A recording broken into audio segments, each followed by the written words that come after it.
Shalom mga kapatid. Shalom, shalom.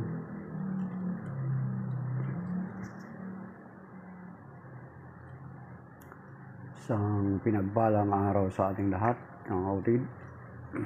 Isang pinagpalang araw ng Miyerkules. So, andito na naman tayo ngayon sa ating Preaching in the Wilderness series, kung saan binabasa natin ang Ebanghelyo ng Panginoon at pinagninilayan ito at sinisikap na maisabuhay. At pinabati natin yung mga nakakasama natin palagi, sina Kuya Romy Nunez, si Brother Joseph John Quijano, saka si Mystery of Faith, at iba pa nating mga kapwa Katoliko na from time to time ay dumadaan at nakikisa sa ating ginagawa. So, as we start, let us pray in the name of the Father, the Son, the Holy Spirit. Amen. Lord, we thank you for this morning, another new life, another opportunity, another blessings, another privilege.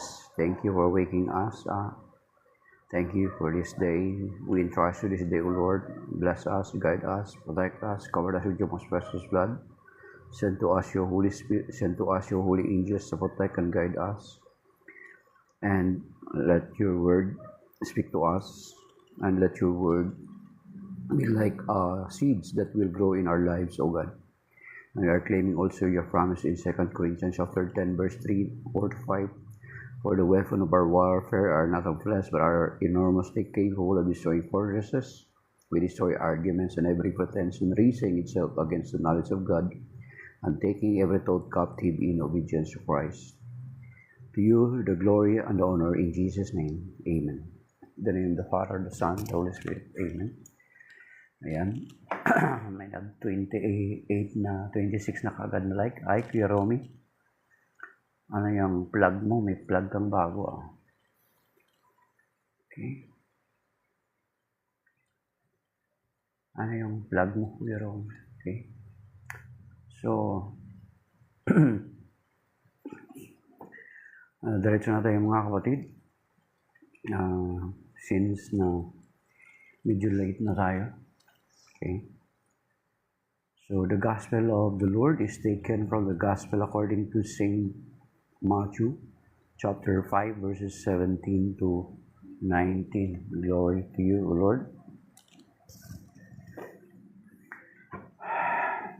Do not think that I have come to abolish the law or the prophets. I have come not to abolish but to fulfill. Amen. I say to you, until heaven and earth pass away, not the smallest letter or the smallest part of a letter will pass from the law, until all things have taken place. Therefore, whoever breaks one of the least of these commandments and teaches others to do so will be called least in the kingdom of heaven. But whoever obeys and teaches these commandments will be called greatest in the kingdom of heaven. The Gospel of the Lord. Praise to you, Lord Jesus Christ. Ayan. So, ayan, si Mystery of Faith. Hi, Mystery of Faith. Dumaan si Mystery of Faith. Okay. Follow niyo po si Mystery of Faith, mga kapatid. Or si Ecclesia Catholicos, kasi maganda yung mga content niya. Ang mga pinopost niya roon is yung mga conversion story ng mga dating mga pastor, mga dating mga protestante, mga hardcore Protestants who returned or embraced the Catholic faith. So, i-follow niyo po siya. Maging si Kuya Romy Nunez. So, ayan. Okay. So, mga kapatid, ang ating pag-uusapan ngayon is about dito sa sinabi ng Panginoon na teaching about the law. Do not think. Kung babasahin natin dito sa Matthew chapter 5 hanggang chapter 6, may makikita at mapapansin tayo, mga kapatid. At dito sa verse 17 to 19, sinabi niya, do not think that I have come to abolish the law or the prophets. I have come not to abolish but to fulfill. Amen. I say to you, until heaven and earth pass away, not the smallest letter or the smallest part of a letter will pass from the law, until all things have taken place. Therefore, whoever breaks one of the least of these commandments and teaches others to do so will be called least in the kingdom of heaven. But whoever breaks and teaches these commandments will be called greatest in the kingdom of heaven. Yan, mga kapatid. So kung titingnan natin, sinasabi dito yung word na take note of the word, ang take note dito sa salitang taken place na until you ang sinasabi dito,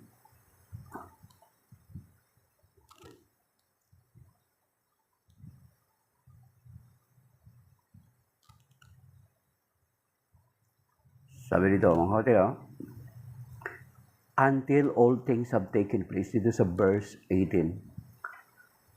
Okay? Until all things have taken place. So, dapat matandaan natin yung mga kapatid, yung sinasabing until all things have taken place. So, naparito ang Panginoon, sabi niya, do not think they have come to abolish the law or the prophets. I have come not to abolish but to fulfill, upang ganapin or ganapin ng Panginoon. Kaya nga kung titingnan natin, yung sinasabing word na ganapin, to fulfill what it says.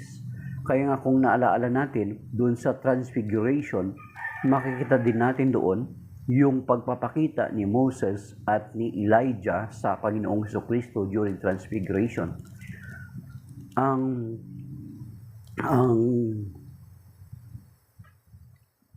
pagpapakita na yun ay pagpapakita sa atin that Jesus is the fulfillment of what was written in the law and the prophets. Yun yung isa sa kahulugan ng pagpapakita ni Moses at ni Elijah. Kasi si Moses represents the law and Elijah represents the prophets, mga kapatid. At dito sinasabi ng Panginoon, I have not come to abolish the law and the prophets, but I have come not to abolish, but to fulfill, upang gampanin or ganapin, mga kapatid. Halimbawa, yung sa prophets, halimbawa, isa sa mga prophets na ganapin ng Panginoong Jesucristo is yung halimbawa na nakalagay sa Isaiah chapter 53. Kung makikita natin, kung babasahin natin or nabasa na natin yung Isaiah chapter 53, yung part na yun ay naganap ng Panginoong Jesucristo. And many other passages in the scripture. Halimbawa, yung sa second or doon sa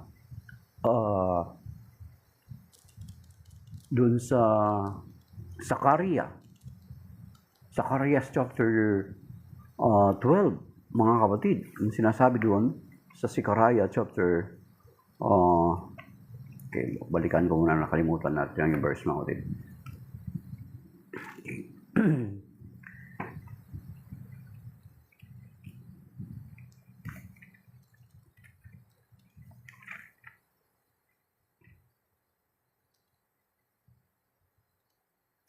Sa Zechariah, halimbawa dito sa Zechariah chapter 9, verse 9, mga kapatid, sinasabi dito, naganap din ito ng Panginoon, mga kapatid. So, itong Zechariah chapter 9, verse 9, rejoice heartily, O daughter Zion, shout for joy, O daughter Jerusalem, say your king shall come to you, a just Savior is he, meek and riding on us, on a colt, the foal of an ass. So, ginanap din ito ng Panginoon, mga kapatid, di ba? Sumakay din siya sa donkey, pumasok siya sa Jerusalem. And then yung sinasabi doon sa Micah chapter 5, verse 1 and 2, na sa Bethlehem siya ipinanganak, ay ginanap din ng Panginoong Jesucristo.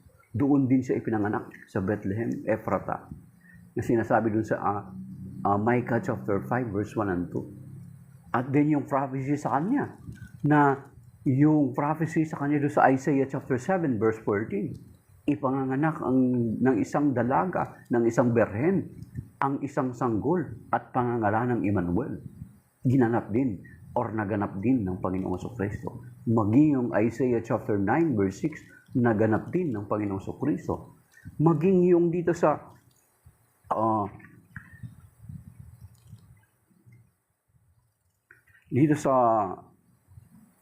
Zechariah chapter 12, mga kapatid.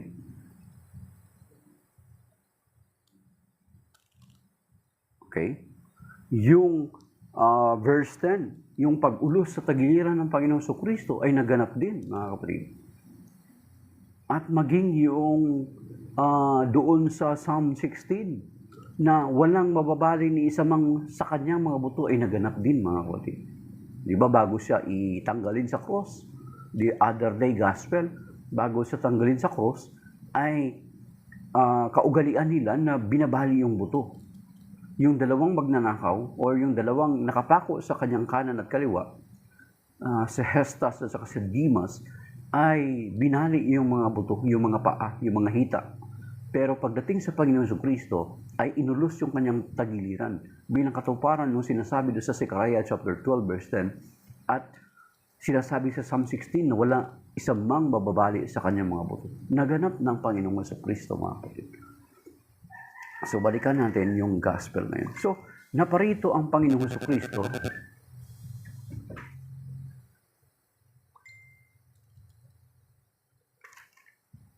So, naparito ang Panginoong Kristo, mga kapatid, para ganapin yung sinasabi ng kasulatan ng kautusan ni Moises at ng mga propeta. Ginanap niya until, sabi niya, hindi mababago or hindi walang mababago until nagmaganap na, mga kapatid, niya yung kautusan. Kaya nga kung maalaala natin na nung nakapako siya sa krus, mga kapatid, di ba isa sa sinabi ng Panginoong Kristo yung tinatawag na tetelestai, yung it is finished. Hindi yun kahulugan na tapos na or patay na siya, wala na, tapos na ako. Kundi ang kahulugan daw nun, mga kapatid, is mission accomplished. Parang sundalo na bumabalik galing sa gira at nag-report sa kanyang commanding officer na I have finished my mission. It is finished. So, ang sinasabi doon niya, it is finished. I have fulfilled. I have completed my mission. Mission accomplished, mga kapatid. Kaya nga dito yung Matthew chapter 5 verse 17 to 19 is yung sinasabi ng kautusan ay naganap ng Panginoong Jesucristo. Kaya nga, kung titingnan natin na kung babasahin natin dito sa Matthew chapter 5 hanggang dito sa Matthew chapter 6, makikita natin na sinasabi palagi ng Panginoon, it was said unto you. Diba? Yung sinasabi niyo palagi. Kapag si Moses magsalita, sabi na, kapag si Moses magsalita, sinasabi ni Yahweh ang ganito, pakinggan ninyo, sabihin ni Moises ng ganon. Pero pagdating dito sa bagong tipan, dito sa Matthew chapter 5, hanggang dito sa Matthew chapter 6, laging sinasabi ng Panginoon, it was said to you before, but now I say unto you. Di ba? But now I say unto you. Yan. Ang Panginoon na yung sa Old Testament, ang lawgiver or ang nagpo-promulgate ng law ay si Moses coming from God. Pero pagdating dito sa bagong tipan, laging sinasabi ng Panginoon, ngunit ngayon, sinasabi ko sa inyo. Halimbawa, yung pangangalon niya. Ang pangangalon niya sa kanila sa Old Testament is kapag maka-actual commit ka ng pangangalon niya. Pero pagdating dito sa bagong tipan, sinasabi ng Panginoon, what now I say unto you, tumingin ka lamang sa babae ng may mahalay na pag-iisip, ikaw ay nangangalon niya na. Di ba? So, ibig sabihin, ang Panginoon sa ating kasalukuyan, ang Panginoon na yung may karapatan patungkol sa kautusan. Siya na yung gumanap. Kasi hindi naman talaga natin maganap yung kautusan. He fulfilled it in our behalf. Mga batid. Kaya nga yung word na take note lagi doon, yung word na until. Mga batid. Until all is. Okay. Verse 19, therefore whoever breaks one of the least of these commandments and teaches others to do so will be called least in the kingdom of heaven. But sa verse 18 to Amen, I say to you, until heaven and earth pass away, not the smallest letter of the smallest part of the letter will pass from the law until all things have taken place. So, it was already taken place when the Lord Jesus Christ in the cross of Calvary, sinasabi niya, it is finished. That is why, kung titingnan natin mga kapatid, we are no longer subject doon sa mga tinatawag na dietary laws, mga kapatid. Di ba? Ang mga Hudyo, may mga dietary laws sila. May mga dietary laws sila. Di ba? Sinasabi doon sa mga Leviticus chapter 11. Pero pagdating sa bagong tipan, sinasabi ng Panginoon, ang pumapasok sa bibig ng tao, ang hindi makapagpaparumi sa bibig sa tao, kundi yung mga lumalabas sa kanya. Di ba? So yun yung sinasabi ng Panginoon. Kaya nga, pagdating doon sa Acts chapter 10, mga kapatid, nagpakita ng vision ang Diyos kay San Pedro at tinuutusan siya. Nagpakita siya ng vision kay San Pedro, nagpakita siya ng pangitain ng lahat ng mga hayop na kanilang ipinagbabawal noon sa lumang tipan ay inilatag sa harapan niya at inutusan siyang magkatay. Dito sa Acts chapter 10 verses 9 to the following verses. But Saint Peter refuses kasi in his part, bilang Hudyo na nakalakhan na niya, na nakatandaan na niya, it is very hard for us na yung i-break mo basta-basta yung practices mo. Kaya nag-refuse siya. Pero ang sabi sa kanya dito sa Acts chapter 10, sabi niya, huwag mong ituring marumi ang mga bagay na nanlinis na. Di ba? Yan, mga kapatid. So, those are examples of law. Yung dietary law, ang ceremonial law. Lalo na yung ceremonial law. Yung mga laws on offerings. Sa ceremonial law, or yung laws on offerings, halimbawa, yung batas patungkol sa pag-aalay, it is no longer for us Christians, sa ating mga mananampalatayang Kristiyano, it is not anymore, katulad din ngayon, mga kapatid, beware. May mga kapwa tayo Pilipino ngayon na nag-aalay sila ng mga hayop at sinasabi nila na parabagang sinasabi pa nila na ang caption nila dun sa video nila, Ama, ipakita mo sa kanila para malaman nila maintindihan na hindi nawala daw yung pag-aalay. No. It is very clear in the scripture, mga kapatid, na we are not anymore bound for that mga tinatawag na mga sacrificial offering. Sapagkat ang Panginoong Kristo na yun na yung naging alay para sa atin, mga kapatid. Yan yung sinasabi sa Hebrew chapter 9 verse 22.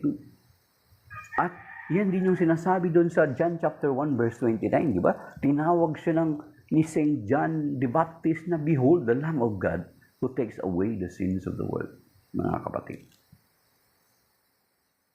Behold the Lamb of God who takes away the sins of the world. Siya na yung korderong nag-aalis ng mga kasalanan sa libutan. Siya na yung alay para sa ating mga kasalanan. Acts chapter 20 verse 28 at saka yung Hebrew chapter 9 verse 22, sapagkat ayon sa kautusan, walang kapatawaran ng kasalanan kung walang pagbububo ng dugo.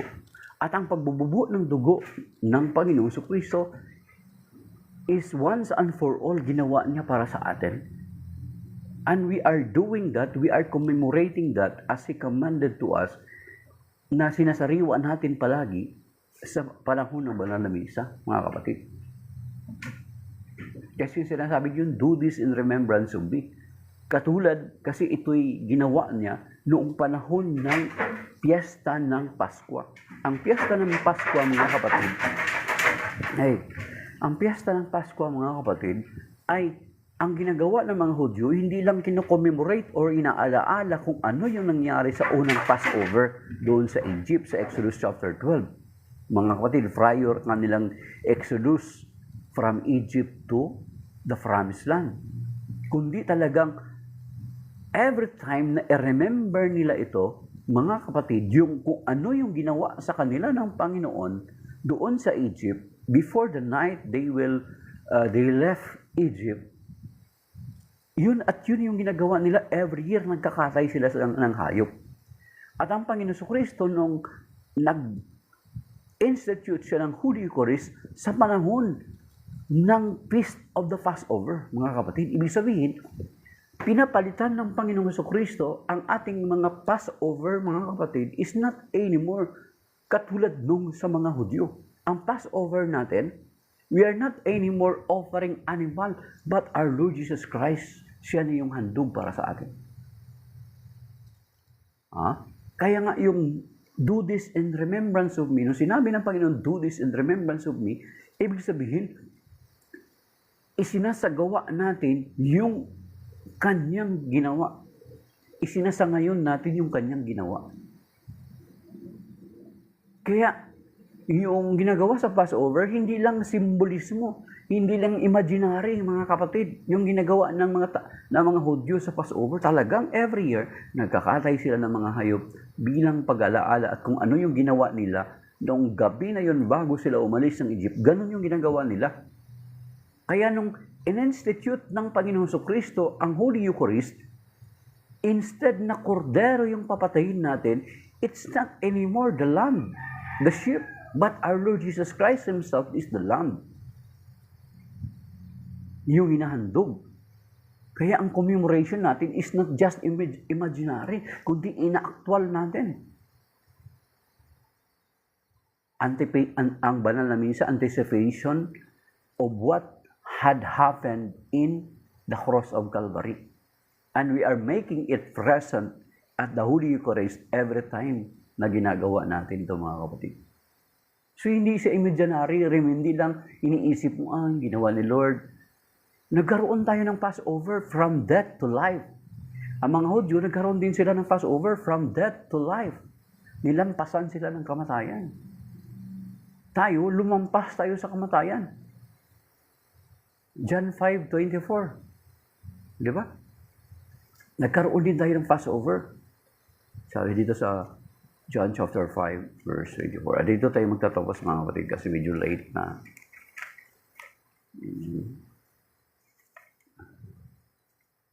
Tingnan natin ang atin.